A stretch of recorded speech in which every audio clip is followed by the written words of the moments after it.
Okay, હવે development prenatal and postnatal growth of a maxilla. એમાં જોઈએ તો મેક્સિલા ડેવલપ થાય એમ્બ્રિયોનિક પ્રોસેસથી અને ગ્રો કઈ રીતે થાય તો મેઇનલી 3 થિયરી હોય: ડિસ્પ્લેસમેન્ટ, રીમોડલિંગ અને સુચરલ એક્સપાન્શન. સૌથી પહેલાં જોઈએ પ્રીનેટલ ગ્રોથ. પ્રીનેટલ ગ્રોથમાં સૌથી વધારે મતલબ કે રેપિડલી સેલ નંબર ઇન્ક્રીઝ થાય અને ઇનિશિયલ ફોર્મેશન અને ઓસિફિકેશન ઓફ મેક્સિલા ફાસ્ટર પીરિયડમાં થાય. ઇનિશિયલ ફોર્મેશનમાં જોઈએ તો સૌથી પહેલાં 4th week of intrauterine life maxillary formation start થશે. ક્યાંથી? તો first pharyngeal arch of maxillary prominence અને ડિરાઇવ્ડ ફ્રોમ મેકલ્સ કાર્ટિલેજ. હવે પેલેટલ ડેવલપમેન્ટ જોઈએ તે 6th વીકથી ચાલુ થાય અને fusion of 3 parts: primary palette, secondary palette અને મેક્સિલરી પ્રોસેસ. પ્રાઇમરી પેલેટ કઈ રીતે ફોર્મ થાય તો formed from fusion of a medial nasal prominence plus medial palatine process.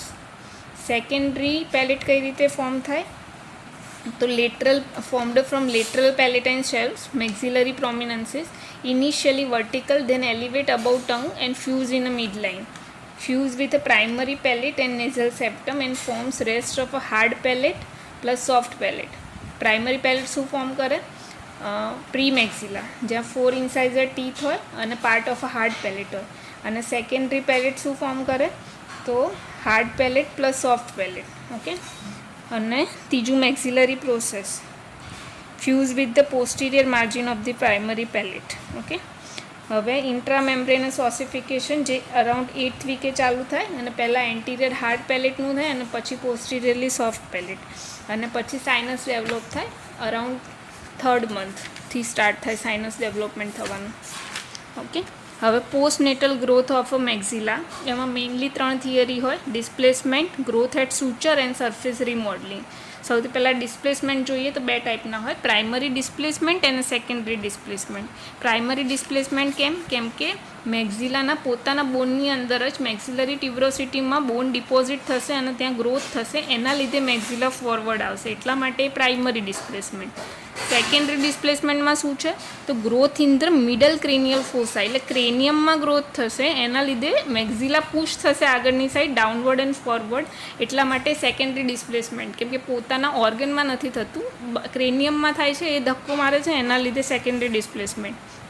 બીજું ગ્રોથ એટ સૂચર્સ, તો સૂચરમાં બોન ડિપોઝિટ થશે અને એના લીધે મેક્સિલામાં ગ્રોથ થશે, એટલે growth at suture contributing to its forward and downward movement. અને સૂચર મેઇનલી કયા છે? Fronto maxillary suture, zygomatico maxillary suture, zygomatico temporal suture and pterygo palatine suture. Okay, fronto maxillary suture, zygomatico maxillary, zygomatico temporal and pterygo palatine suture. અને 3rd theory છે surface remodelling theory. Surface રીમોડલિંગમાં શું કહે છે કે બોન deposition અને રિઝોર્પ્શન થાય, એના લીધે મેક્સિલા એનો શેપ રિફાઇન કરે છે. હવે એમાં 3 મેઇન ચેન્જીસ થાય: લેન્થ, હાઇટ અને વિડ્થમાં. લેન્થમાં કઈ રીતે ચેન્જીસ થશે તો પાછળ જે મેક્સિલરી ટ્યુબ્રોસિટી હોય ને એમાં બોન ડિપોઝિટ થતું જાય, એના લીધે આર્ચની લેન્થ ઇન્ક્રીઝ થાય. પછી હાઇટ કઈ રીતે ઇન્ક્રીઝ થશે તો the palate moves inferiorly through bone deposition on the oral side, એટલે ઓરલ સાઇડે બોન ડિપોઝિટ થશે અને નેઝલ સાઇડમાં રિઝોર્બ થશે, એના લીધે પેલેટ ડાઉનવર્ડ સાઇડ આવશે. ઓકે, હવે વિડ્થમાં કઈ રીતે થશે? The maxillary arch expand laterally through growth at the mid palatal suture, a process most active in early childhood.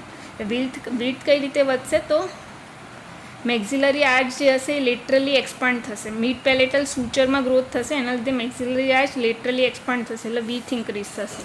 હવે એજ ચેન્જીસમાં કઈ રીતે હોય તો એજ ચેન્જીસમાં જોઈએ તો બર્થમાં એટ બર્થ ટાઈમે કેવું હોય કે મેક્સિલરી સ્પાઇનસ સ્મોલ હોય, ટૂથ સોકેટ હોય ઓર્બિટની નજીક હોય અને એન્ટિરિયર પોસ્ટિરિયર ડાયામીટર અને ટ્રાન્સમસ ડાયામીટર વધારે હોય. જ્યારે ઇન એડલ્ટમાં જોઈએ તો વર્ટિકલ ડાયામીટર વધારે ઇન્ક્રીઝ હોય, કેમ કે મેક્સિલાની હવે પ્રોપર ગ્રોથ થયેલી હોય, આલ્વિયોલર પ્રોસેસ સારી એવી ડેવલપ્ડ હોય અને મેક્સિલરી સાઇનસની સાઇઝ પણ ઇન્ક્રીઝડ હોય. અને ઓલ્ડમાં કેવું હોય કે ફરીથી હવે આલ્વિયોલર બોન રિઝોર્બ થતો જશે, એટલે ફરીથી એની હાઇટ ઓછી થઈ જશે અને ફરીથી ઇન્ફેન્ટાઇલ કન્ડિશનમાં જશે.